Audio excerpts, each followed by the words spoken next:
যারা মুসলিম হয়ে জন্মায়নি তারা দুর্ভাগ্য নিয়ে জন্ম নিয়েছে। কলকাতা পৌরসভার মেয়র ফিরহাদ হাকিমের এই বক্তব্যের উত্তর দাবি করেও উত্তর না মেলায় বিজেপির পরিষদীয় দলের পক্ষ থেকে আজ ফিরহাদ হাকিমকে বয়কট করে বিধানসভা থেকে ওয়াকআউট করা হয়। নিজের বক্তব্যের বিষয়ে ফিরহাদ হাকিম কি জানাচ্ছেন দেখুন। জীবন থাকতে শেষ রক্তবিন্দু অবধি ধর্মনিরপেক্ষতার রাস্তায় থাকব। ধর্মনিরপেক্ষতা ছাড়ছি না, ছাড়ব না। আমি ধর্মনিরপেক্ষতা নীতিতে, মনে এবং নিজের জীবনে ধর্মনিরপেক্ষতা। সুতরাং আমার ধর্মনিরপেক্ষতা নিয়ে প্রশ্ন করার অধিকার কারণ নেই। তাই আবার বলছি, ধর্মনিরপেক্ষতার রাস্তায় আমার জীবনের শেষ দিন পর্যন্ত থাকবে। এই প্রসঙ্গে অগ্নিমিত্রা পালের প্রতিক্রিয়া শোনাবো। আমাদের তৃণমূল সরকার, মমতা ব্যানার্জি সরকারের ক্যাবিনেট মন্ত্রী এবং কলকাতা মহানগরের মেয়র ফিরহাদ হাকিম বলেছিলেন, যারা ইসলাম ধর্ম নিয়ে জন্মেছেন তারা সৌভাগ্যবান এবং বাকি ধর্ম নিয়ে যারা জন্মেছে তাদের অত্যন্ত দুর্ভাগ্য। এবং আজকে আমরা ডিসাইড করেছিলাম যে আমরা ফিরহাদ হাকিমকে বয়কট করব যতক্ষণ না ফিরহাদ হাকিম ক্ষমা চাইছে, তার বিবৃতি দিতে হবে, তিনি তার স্টেটমেন্ট উইথড্র করছে। কিন্তু আজকে তৃণমূল দল, তৃণমূলের বিধায়করা তারা চালাকি করে। শোভনদেব বাবু যখন তার রিপোর্ট পেশ করেন তখন অধ্যক্ষকে বলছেন আমার রিপোর্ট ফিরহাদ হাকিম করবে। আজকে মেনশনের 20খানা 25খানা তার প্রতিটার উত্তর ফিরহাদ হাকিম দেবে। আপনারা কি ভাবছেন আপনারা এই উপর চালাকি করবেন?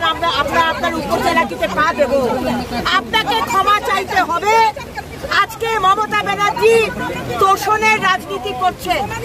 আজকে ফিরহাদ হাকিম তিনি যখন অন্য ধর্মকে অপমান করছেন তার কোনো শাস্তি হচ্ছে না।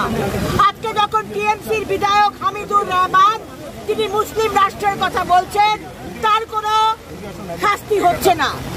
আজ যখন হুমায়ুন কবির হিন্দুদের কেটে ভাগীরথীতে ভাসিয়ে দেওয়ার কথা বলছেন তার কোনো শাস্তি হচ্ছে না।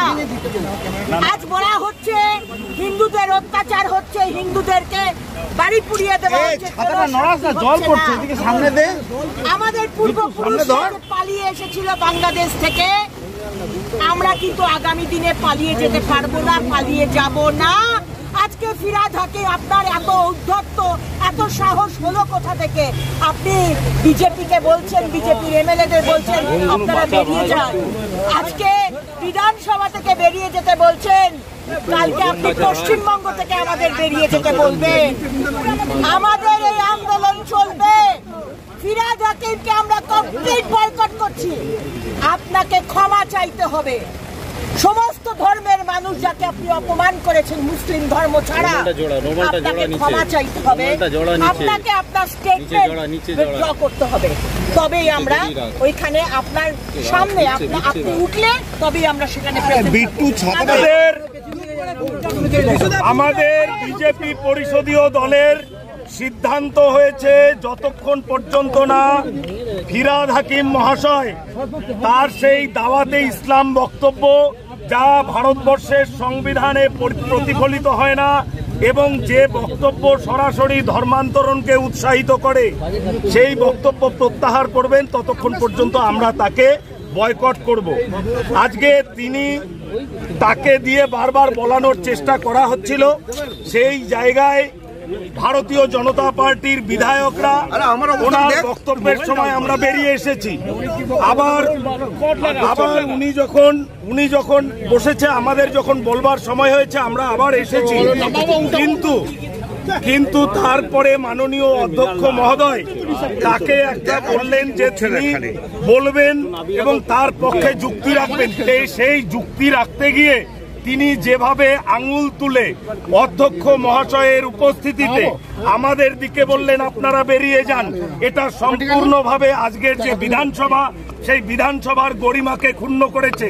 মাননীয় অধ্যক্ষ মহোদয় নিজের চেয়ারে বসে আছেন, সেই মুহূর্তে ফিরহাদ হাকিম মহাশয় আমাদের বেরোতে বলেছেন, এর চেয়ে লজ্জা, এর চেয়ে দুঃখের, এর চেয়ে পশ্চিমবঙ্গের জনগণের প্রতি যে বিধানসভায় অ্যাকাউন্টেবল থাকা উচিত সেটা আজকে ক্ষুণ্ণ হয়েছে। তার জন্যই আমরা এখানে। তাহলে তো উনি ধর্মীয় সভায় যান, বড়দিনের উৎসবে যান, পয়লা বৈশাখে যান, নিউ ইয়ার ইভে যান, আপনি মন্ত্রী হিসাবেই যান। অর্থাৎ মন্ত্রীর পোশাক আপনি খুলে অন্যান্য জায়গায় যান না। ফলে মন্ত্রী হিসাবে আপনার যে দায়বদ্ধতা, সেই দায়বদ্ধতা সংবিধানের প্রতি। আপনি সংবিধান উল্লঙ্ঘন করে, সে ধর্মীয় স্থানেই হোক, সে উৎসবেই হোক, এই ধরনের মন্তব্য তিনি করতে পারেন না। আর আমি সেকুলার তো অনেকেই বলে, বিকাশবাবু বলে উনি সেকুলার, উনি গরুর মাংস খায় রাস্তায় দাঁড়িয়ে উৎসব করতে, কারণ যাতে হিন্দুরা নিজেদেরকে ছোট ভাবে। সুবোধ সরকার কবি, উনিও বলেন উনি সেকুলার, উনি রাস্তায় গরুর মাংস খায়, এই কথা প্রমাণ করার জন্য হিন্দুরা তোমরা নিজ, তোমরা ছোট। আমি এটা বলতে চাই যে অন্যরাও ঠিক, অন্য ধর্মের যারা মানুষ যারা বিশ্বাস করেন তারা যেটা খান না সেটা রাস্তায় দাঁড়িয়ে একবার দেখি উৎসব করতে, খাদ্য উৎসব করতে। সেকুলার তো বললে হবে না ফিরহাদ হাকিম সাহেব, সেকুলার হতে হবে মন থেকে। যেখানে দাঁড়িয়ে আমার মতন ছেলে বলে মন্দিরেও প্রণাম করি, মসজিদেও প্রণাম করি, হিজরাতেও প্রণাম করি, আমাদের সমস্ত ধর্মীয় স্থানকে যেভাবে প্রণাম করি, কারণ এটা হচ্ছে সংস্কৃতি। ছোট থেকে আমরা শিখেছি। এই বিপদে পড়ে নিজেকে সেকুলার প্রমাণ না করে আপনি বলুন যা বলেছি ঠিক বলেছি, আমরা আমাদের প্রতিবাদ চালিয়ে যাব, অথবা আপনি আপনার মন্তব্য প্রত্যাহার করে আপনার উদারতা মানুষের সামনে নিয়ে আসুন।